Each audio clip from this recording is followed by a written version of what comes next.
to the mindset hack for today from Venice Beach. This time on my way home tomorrow, and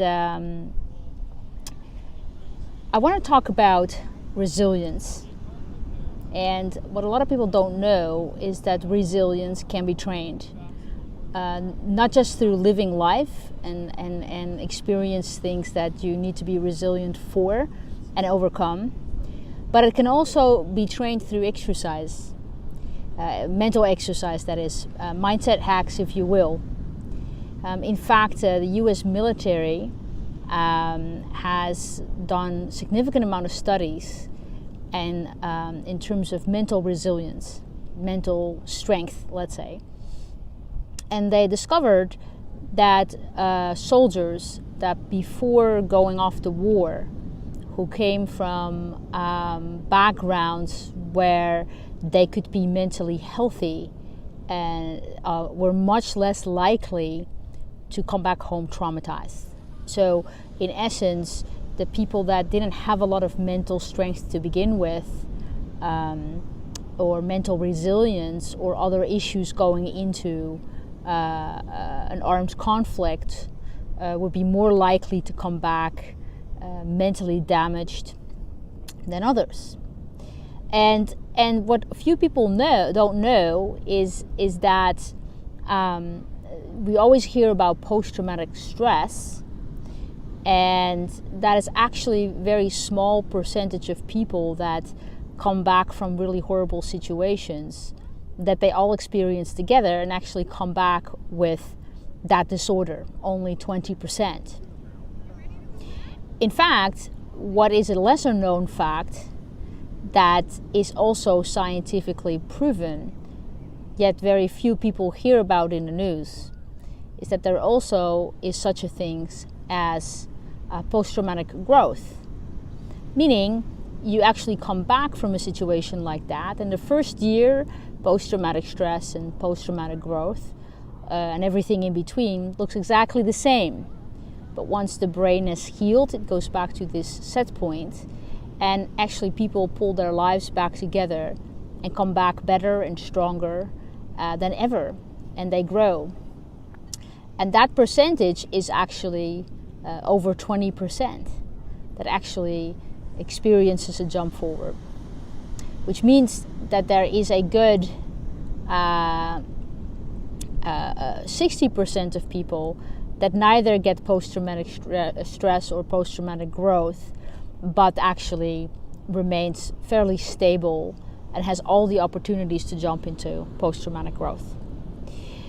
And so to arm ourselves with mindset hacks, and pretty much all of the mindset hacks that I've been covering during this pandemic, they allow for us to create that mental strength, that mental health. So it's not just about happiness and positive emotions and things like that, as I've been discussing. What it really is about at the end of the day, it is about what can you do to actually create a brain that is resilient, right? Because when the next pandemic comes around, then you are set. And I definitely think that when you look around from the people that you know that didn't mentally hold up so well during this pandemic, during this issue, it tends to be those people, but also in often cases, those businesses that already were in trouble before COVID came around. Does that make sense? I wrote I think a manifesto is maybe too big of a word, but I wrote something to myself when I left Bali. After a month there, I left Bali, I think about the 18th of March or so. I wrote a note to myself that I didn't get to blame COVID, that I didn't get to blame COVID for those things that were already wrong in my business. And I also didn't get to blame COVID on anything that was personally, my personal life not going well. And I said that way at the onset of COVID. I didn't even know at that point that Amsterdam needed to be canceled. The Amsterdam training as well as the LA training in April. I had no idea that that was going to happen.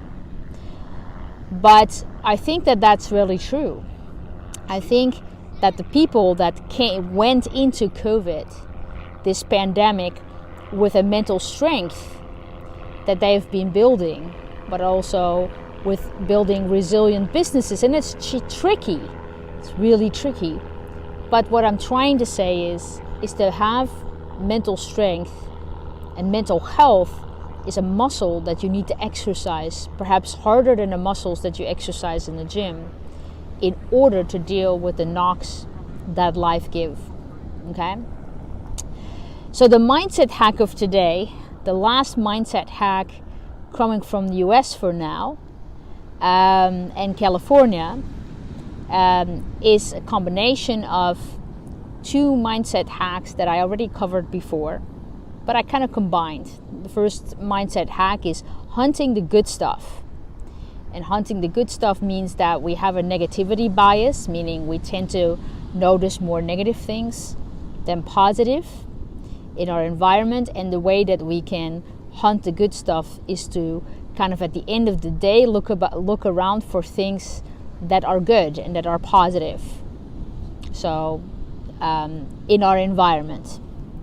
Another mental health hack or a mind hack that they train in the US military is that when military personnel who is deployed starts negatively thinking, or when they come back, when they start negatively thinking, they are to distract themselves with a quick mental game. That could be completing sentences or something that distracts.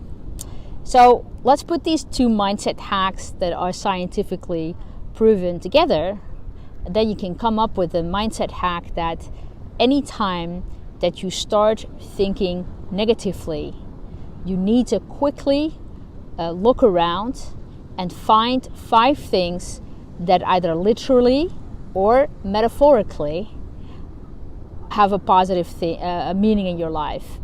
Whether it gives you a sense of meaning, a sense of gratitude, whether it's something that you love, whatever it is. So look around the room and as quickly as possible, find 5 things that remind you of everything that's good in life. And speaking of everything that's good in life, I'd like to thank all of you for your support in the last 2.5 months that I was here. The love and support that you guys have given me, how to get home, asking how I was doing. And I appreciate the show of support that I've gotten from so many of you. I genuinely felt loved, and it was nice that during your own issues and during your own situation that you didn't forget about Global NLP Training or about me. Tomorrow there will be no mindset hack, most likely. No, I don't think there will be no more mindset hack tomorrow. And I'll likely join you again the 2nd of June. But if I drop offline for a couple of days, I'm on my way home.